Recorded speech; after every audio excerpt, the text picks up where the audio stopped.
When did we switch from making quality products at a decent or cheap price to cheap products at an expensive price, especially with the price of everything being so high already? On top of that, half the things we can purchase for entertainment nowadays is a damn subscription.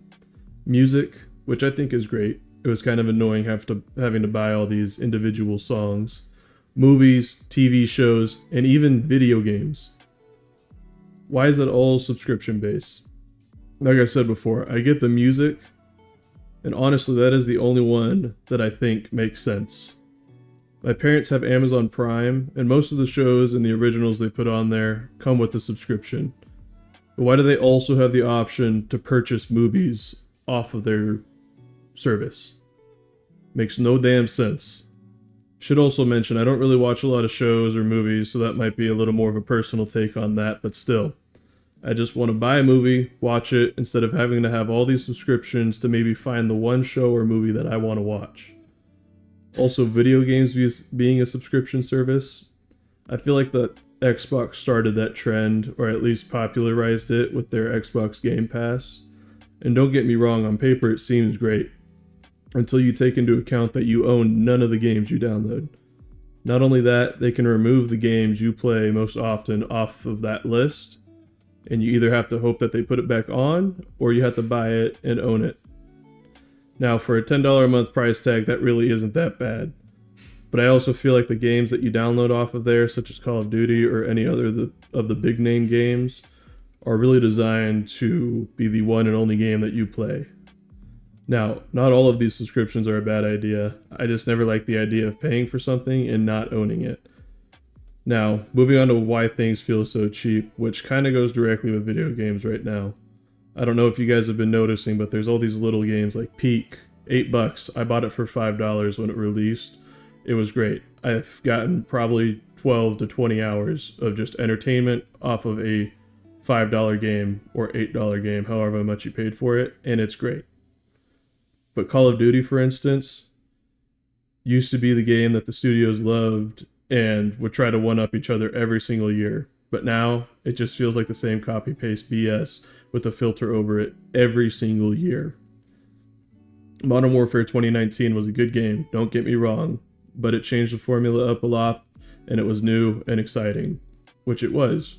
But then they just took that formula and ran with it for all of their games after that point. Cold War, I feel, is one of the only exceptions in this most recent era of Call of Duty, just because they were kind of forced to make it fit with Warzone, and I feel they did enough to make it stand out by itself. But at the end of the day, it is just a filter over the Modern Warfare gameplay. Kind of getting back on topic and not trying to bash COD too much, but why do I have to pay $70 for a semi-complete video game? I feel $60 was a sweet spot, and it was the price for all games for as long as I can remember for a big name release. Now we have the most recent Call of Duty coming in at $70, and on top of that, in-game microtransactions for a game that works, but isn't anything special that they haven't done in the past. In my opinion, if you bought the game, you should be rewarded with some sort of in-game content, like maybe the Battle Pass for free each season. Instead, you have to pay for that as well. And then on top of that, they just drop content randomly, and most of it is garbage. Most of it, nobody asked for, nobody wanted.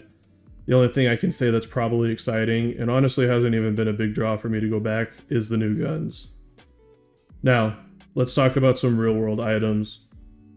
I don't know if any of you have noticed, but why are these big-named companies making the same identical products to smaller brand companies or no-name companies selling the similar product?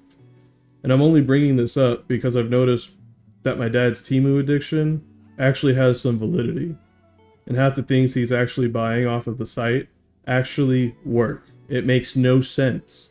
He bought an ice maker for $20 and it works perfect.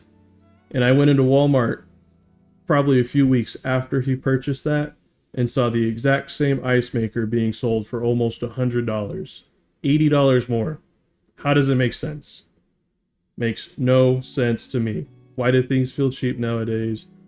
Why do we have to pay subscriptions or pay ridiculously high price tags for games that sometimes don't even work, or products that work sometimes. Who knows? Nobody. Anyways, I really do not know how we went from companies trying their best to be unique and stand out to now seeing all these same companies that are big now switch up their strategy to cutting costs wherever they can to save the most minuscule amount of money. Anyways, thanks for watching, and as always, please subscribe, like the video, and I hope to catch you next time. Also, a heads up, I'll be streaming for a couple hours tonight on Twitch, which is linked in the caption, or you can just search it up on Twitch at Jerktopus. Peace.